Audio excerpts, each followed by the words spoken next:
प्रिय साथियों नमस्कार।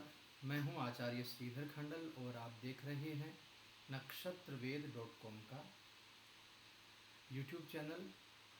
और इस कार्यक्रम में मैं बात करने जा रहा हूं अप्रैल के महीने के बारे में। अप्रैल 2022 का यह महीना आप लोगों के लिए कैसा रहेगा, और ख़ास करके इस कार्यक्रम में बात होगी मेष राशि और मेष लग्न के जातकों के लिए। तो चलिए आगे बढ़ते हैं और बात करते हैं 2022 अप्रैल के महीने में कैसी व्यवस्थाएं रहेंगी मेष राशि और मेष लग्न के जातकों के लिए। और हाँ, साथ ही आपको यह भी सूचित कर दूं कि हमारा नववर्ष यानी सनातन धर्मियों का नववर्ष भी प्रारंभ होने जा रहा है इस नवरात्र से। तो आप सभी सनातनियों को नूतन वर्ष की हार्दिक शुभेच्छा, हार्दिक शुभ मंगल कामनाएं। आपका यह नववर्ष बहुत अच्छा जाए, भगवान की खूब कृपा आप सबके ऊपर बने, ऐसी हमारी कामना है। चलिए आगे बढ़ते हैं और बात करते हैं मेष राशि और मेष लग्न के जातकों के लिए अप्रैल का महीना कैसा रहेगा। मेष राशि के जातकों के लिए यह महीना कई मामलों में, कई क्षेत्रों में सफलता लेकर के आएगा, लेकिन कुछ ऐसे भी क्षेत्र होंगे जिनमें परेशानियां भी दिखाई देंगी। दशम भाव में स्वराशि के शनि की उपस्थिति करियर के मामले में बहुत सारी मेहनत करवाएंगे और करियर आगे बढ़ने के चांसेस भी बहुत अच्छे रहेंगे। वहीं यदि नौकरी पेशा लोगों की बात करें तो नौकरी पेशा जातकों के लिए यह समय थोड़ा चुनौती भरा दिखाई दे रहा है। बृहस्पति, शुक्र और मंगल के एक साथ एकादश भाव में रहने से विद्यार्थियों को बहुत अच्छे परिणाम मिलेंगे। इसके साथ ही दाम्पत्य जीवन आदि में भी बहुत अच्छे परिणाम मिलेंगे। और राहु के दूसरे भाव में शनि के दशम भाव में रहने से घर परिवार में, पारिवारिक जीवन में कुछ तनाव, कुछ विवाद जैसी स्थिति भी दिखाई दे सकती है। यदि बात करें आपके दाम्पत्य जीवन की, तो दाम्पत्य जीवन भी इस महीने कुल मिलाकर के काफ़ी अच्छा रहने वाला है। पंचम भाव में शुक्र और मंगल की पूर्ण दृष्टि रहेगी। आर्थिक पक्ष मजबूत रहेगा। एकादश भाव में बृहस्पति और द्वितीय भाव में राहु की उपस्थिति रहेगी, तो कारोबार करने वाले जातकों के लिए भी समय बहुत अच्छा रहेगा। द्वादश भाव में सूर्य के होने से स्वास्थ्य के मामले में भी यह समय काफ़ी बेहतर दिखाई दे रहा है। हालांकि छोटी मोटी कुछ बीमारियां हो सकती हैं, उनको नज़रअंदाज मत कीजिएगा। अप्रैल का महीना जो है वो कुल मिलाकर के 60-40 का रेशियो रहने वाला है। तो चलिए आगे बढ़ते हैं और बात करते हैं पारिवारिक जीवन कैसा रहेगा, करियर कैसा रहेगा, स्वास्थ्य कैसा होगा, दाम्पत्य जीवन कैसा होगा, क्या उपाय करना चाहिए जो चीज़ें खराब हैं उनके लिए। तो चलिए सबसे पहले ले लेते हैं कार्य क्षेत्र की क्या व्यवस्था रहेगी, यानी आपके काम की क्या स्थिति रहेगी, क्योंकि काम अच्छे होंगे तभी आर्थिक जीवन में भी विकास होगा। तो करियर की दृष्टिकोण से देखा जाए तो यह महीना आपके लिए मिला जुला रहने की चांसेस मुझे दिखाई दे रहे हैं। महीने के पूर्वार्ध की बात करें तो दशम भाव में अपनी ही राशि के शनि की उपस्थिति रहेगी, स्वगृही शनि की। मेहनत बहुत ज़्यादा करनी पड़ेगी इस समय। कार्य क्षेत्र में ज़्यादा चुनौती मिल सकती हैं, यानी कुछ व्यवस्थाएं ऐसी रहेंगी जिनमें थोड़ा ज़्यादा मेहनत करने की आपको ज़रूरत रहेगी। यदि आप नौकरी करते हैं तो जहां आप काम करते हैं, आपके ऑफिस में, आपके दफ्तर में आपकी जिम्मेदारियां बढ़ सकती हैं, आपको एक्स्ट्रा काम दिया जा सकता है, काम का दबाव आपके ऊपर बढ़ सकता है। और हाँ, काम को लेकर लापरवाही यदि आप करेंगे, लापरवाही यदि दिखाएंगे तो नौकरी से संबंधित कुछ व्यवस्थाएं खराब होने के चांसेस भी इस महीने रहेंगे। तो काम को लेकर के बिल्कुल टाल मटोल या लापरवाही बिल्कुल भी मत कीजिएगा। बृहस्पति के द्वादश भाव में जाने और कर्म क्षेत्र में स्थित शनि के एकादश भाव से गुजरने में आपको यह समय फ़ायदा देगा। इसके साथ ही मेहनत का पूर्ण फल इस समय आपको प्राप्त होगा।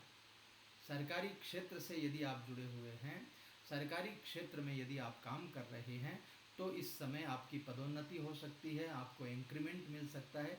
काफ़ी अच्छी व्यवस्थाएं सरकारी लोगों के लिए बन रही हैं। इसके साथ ही यदि आप प्राइवेट सेक्टर में काम कर रहे हैं, तो महीने का उत्तरार्ध जो होगा, पूर्वार्ध में थोड़ी सी परेशानियां आएंगी, किंतु उत्तरार्ध जो है वो आपके लिए भी राहत लेकर के आएगा। आपके काम की तारीफ होगी, दफ्तर में आपका नाम होगा, आपकी लोग इज्जत करेंगे। कारोबार और व्यापार करने वालों के लिए यह समय काफ़ी अच्छा रहने वाला है। प्रथम भाव में सूर्य का जाना व्यापार कर रहे लोगों के लिए बहुत बहुत लाभ लेकर के आएगा। पंचम भाव पर शुक्र और मंगल की पूर्ण दृष्टि रहेगी। इसकी वजह से कारोबार में सफलता बहुत अच्छी मिलने के चांसेस आपके लिए रहेंगे। आपके जितने भी कारोबारी जो कार्य हैं, जो रुके हुए हैं, चाहे वो सरकारी ही काम क्यों ना हो, उनमें भी तेज़ी आएगी, वो काम भी आपके पूरे हो सकेंगे। यानी कुल मिलाकर के यदि आप कारोबारी हैं और किसी योजना पर अच्छा काम कर रहे हैं, तो वो योजना को आगे बढ़ाने की व्यवस्था आपके बहुत अच्छी इस समय बन जाएगी। कारोबार और व्यापार में एक मेरी सलाह भी है आपको, कोई भी फैसला लेना है, कोई भी निर्णय लेना है, तो उससे पहले थोड़ा मंथन कीजिएगा, थोड़ी ज़्यादा उस पर रिसर्च कीजिएगा, उसके बाद ही आपको आगे बढ़ना है। और इसके साथ ही पिताजी का, यानी यदि आप कारोबारी हैं तो पिताजी का भरपूर सहयोग, परिवार वालों का भरपूर सहयोग आपके लिए रहेगा। और व्यापारियों के लिए यह महीना कुल मिलाकर के देखा जाए तो अंत में बहुत अच्छा रहने वाला है, बहुत अच्छे रिजल्ट दे करके ये महीना आपके लिए जाने वाला है। तो कुल मिलाकर के निष्कर्ष इसका यह है कि यदि आप नौकरी करते हैं तो महीने के पूर्वार्ध में थोड़ा सा संभल करके रहें, काम को लेकर के कोई लापरवाही नहीं करें। और यदि आप कारोबारी हैं तो आपको महीने का पूर्वार्ध और उत्तरार्ध दोनों ही लाभ देने वाले रहेंगे। ग्रहों की अच्छी व्यवस्थाएं इस महीने आपके लिए बन रही हैं, इसलिए भरपूर मेहनत कीजिए ताकि आपका कारोबार में अच्छा नाम हो सके और आपके आर्थिक व्यवस्थाएं अच्छी बन सके। अब चलिए आगे बढ़ते हैं, बात करते हैं आर्थिक दृष्टिकोण से यह महीना कैसा रहेगा। रुपए पैसे की बात करें, आर्थिक दृष्टिकोण की बात करें, तो महीने की शुरुआत जो है वो बहुत ही शानदार दिखाई देती है, क्योंकि एकादश भाव में बृहस्पति की स्थिति, द्वितीय भाव में राहु की उपस्थिति मेष राशि के जातकों को जरूर से आर्थिक लाभ देकर के जाएगी ही जाएगी। कारोबार में बहुत अच्छा लाभ प्राप्त कर सकते हैं और थोड़ी बचत भी इस समय आपकी होने लगेगी। नई जगह यदि कोई इन्वेस्टमेंट करना है तो उसमें भी फ़ायदा मिलेगा, और यदि कोई पुराना इन्वेस्टमेंट आपका ऑलरेडी किया हुआ है तो उसमें भी कहीं ना कहीं आपको फ़ायदा ज़रूर मिलेगा। नौकरी करने वाले जो जातक हैं उनको भी नई आमदनी का रास्ता खुलेगा, यानी आपका आप ऑलरेडी नौकरी कर रहे हैं, उसके साथ कुछ दूसरी चीज़ें भी आप करेंगे तो उससे भी आपको फ़ायदा ज़रूर मिलेगा। शनि की दृष्टि द्वादश पर रहेगी, तो महीने के उत्तरार्ध में बृहस्पति के 12वें भाव में जाने से आपके खर्चों में बढ़ोतरी हो सकती है, खर्चे ज़्यादा हो सकते हैं। शनि के एकादश भाव में गोचर होने और सूर्य के प्रथम भाव में राहु से संयुक्त होने की वजह से अचानक और अनावश्यक तौर पर खर्चे होंगे, तो बचत की हुई जो धनराशि है उसको बहुत ज़्यादा खर्च नहीं होने देना है, इसका ज़रूर से आपको ख्याल रखना है। इसके साथ ही महीने के उत्तरार्ध में 12वें भाव में बृहस्पति का गोचर होगा, कारोबार और व्यापार दोनों में ही फायदा होगा। खास करके वो लोग जो विदेश से संबंधित व्यापार करते हैं, इंपोर्ट एक्सपोर्ट करते हैं, उनको ये बृहस्पति बहुत ज़बरदस्त फायदा दिलाएंगे 12वें भाव में जाने से। इसके साथ ही मेरी सलाह इस महीने के लिए आपके लिए यह है कि कोई भी इन्वेस्टमेंट यदि करना है तो पूरा पैसा, जितना पैसा आपके पास पड़ा है, पूरा पैसा कभी मत लगाइएगा, क्योंकि जाने अनजाने में जोश जोश में आपका इन्वेस्टमेंट गलत हो सकता है और उस इन्वेस्टमेंट के चलते आपको कोई भारी नुकसान उठाना पड़ सकता है। ऐसी कुछ व्यवस्थाएं बन सकती हैं। तो पैसे को खर्च करते समय थोड़ा सा सावधान ज़रूर रहिएगा। आगे बढ़ते हैं, बात करते हैं स्वास्थ्य के मामले में यह महीना कैसे रहेगा। स्वास्थ्य के दृष्टिकोण से देखा जाए तो मेष राशि के जातकों के लिए मिला जुला यह महीना रहने के चांसेस हैं। महीने की शुरुआत में 12वें भाव में सूर्य और एकादश भाव में बृहस्पति की उपस्थिति स्वास्थ्य को लेकर के अच्छी व्यवस्थाएं बनाएगी। इसके बाद स्वास्थ्य को लेकर के थोड़ा सा सतर्क भी रहने की ज़रूरत है, क्योंकि द्वादश भाव का सूर्य जो है वो आपको लापरवाहियां करवाता है। खान पान में कुछ लापरवाहियां होगी, शारीरिक कुछ समस्याएं हो सकती हैं। पुराना बासी भोजन यदि आपने किया है या आपने दिनचर्या पर बराबर काम नहीं किया है, तो इन सब चीज़ों को लेकर के पेट से संबंधित कुछ रोग होने की संभावनाएं बन सकती हैं।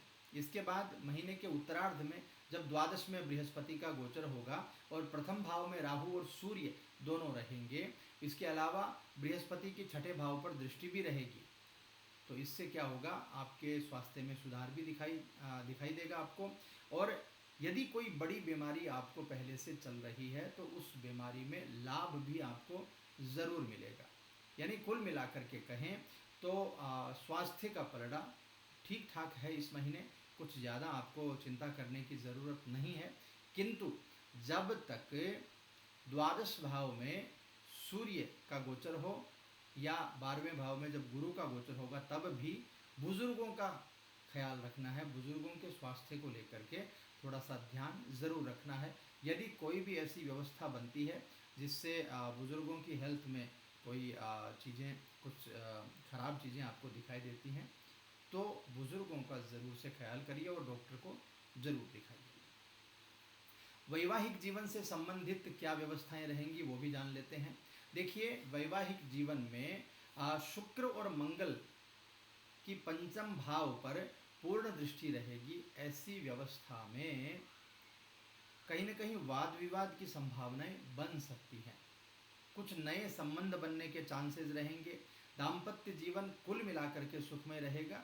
यानी यदि आप प्रेम संबंध में हैं किसी के साथ तो मनमुटाव हो सकता है, लेकिन सप्तम भाव अच्छा होने के कारण पति पत्नी यदि आप हैं, यानी आप विवाहित हैं, तो कुल मिलाकर के अच्छी व्यवस्थाएं आपकी दिखाई दे जाएंगी। एकादश में बृहस्पति की स्थिति, द्वादश भाव में जब बृहस्पति गोचर करेंगे और सूर्य और राहु का जब लग्न में गोचर होगा और वो सप्तम भाव को देखेंगे, तो ऐसी परिस्थिति में कहीं थोड़ा सा वैवाहिक जीवन में तनाव की स्थिति ज़रूर बन सकती है। किसी भी मामले को लेकर के तीखी बहस आपको नहीं करनी चाहिए।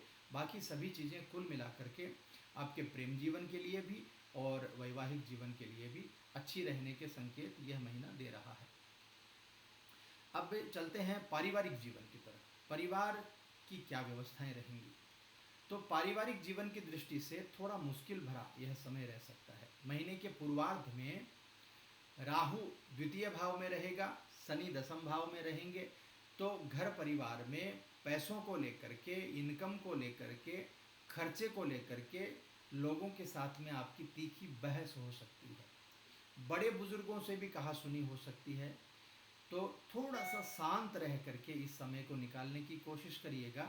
इसके साथ ही सूर्य राहु का जब प्रथम भाव में गोचर होगा तो पिता के साथ रिश्ते खराब होने की संभावना भी बनेगी और साथ में उनके साथ बैठ करके आप मन की बात भी नहीं कर पाएंगे। यानी यदि पिता के साथ या कोई घर के बड़े बुजुर्ग के साथ ऐसी कोई व्यवस्थाएं घटित होती हैं आपकी, तो उन गलत फहमियों को दूर करने के लिए साथ में बैठ करके बात कीजिए, तब जा कर के पारिवारिक सहयोग, पारिवारिक मेलजोल आपका बना रहेगा। तो ये सब व्यवस्थाएं रहेंगी अप्रैल के महीने में। अब इन चीज़ों को कैसे ठीक किया जाए उससे संबंधित थोड़ी सी बात कर लेते हैं। उपाय, सबसे पहला उपाय है हनुमान जी महाराज की उपासना ज़रूर कीजिए। हनुमान जी महाराज की पूजा ज़रूर कीजिए, क्योंकि आपके लग्न के स्वामी, आपकी राशि के स्वामी मंगल हैं और मंगल जो हैं उनको कंट्रोल करते हैं, या यूं कह लीजिए मंगल जिनके राशि स्वामी या लग्न स्वामी हों, उनको हनुमान जी की उपासना ज़रूर करनी चाहिए। तो हनुमान जी की उपासना ज़रूर करिए, हनुमान जी की पूजा ज़रूर करिए। ब्राह्मणों को घर में बुला करके अच्छे से सुंदरकांड का पाठ करवाइए। आप भी नित्य प्रतिदिन हनुमान चालीसा का पाठ करिए। रविवार के दिन शिवलिंग पर दूध और जल चढ़ाइए, या शिवलिंग पर गेहूं अर्पित कीजिए। और बृहस्पतिवार के दिन पीपल के पेड़ को छू करके आशीर्वाद लीजिए, प्रणाम करिए और पीपल के पेड़ की पूजा करिए। ये यदि काम करेंगे तो इस महीने बहुत अच्छी व्यवस्थाएं आपके घर परिवार को लेकर के, आपकी नौकरी को लेकर के जो व्यवस्थाएं कमज़ोर बनी हुई हैं वो ठीक हो जाएंगी। और साथ ही साथ इस महीने में मिलने वाले जितने भी बेनिफिट हैं वो सब बेनिफिट आप ले पाएंगे बड़े अच्छे प्रकार से, और उसका लाभ भी आपको ज़रूर से मिल जाएगा। तो ये था अप्रैल के महीने का मेष राशि और मेष लग्न के जातकों का राशिफल। कैसा लगा आपको यह राशिफल? ज़रूर से कमेंट करके बता दीजिएगा। यदि अच्छा लगा हो तो लाइक शेयर सब्सक्राइब ज़रूर कीजिएगा। मैं मिलूँगा आपसे नए कार्यक्रम में, तब तक के लिए नमस्कार। हर हर महादेव।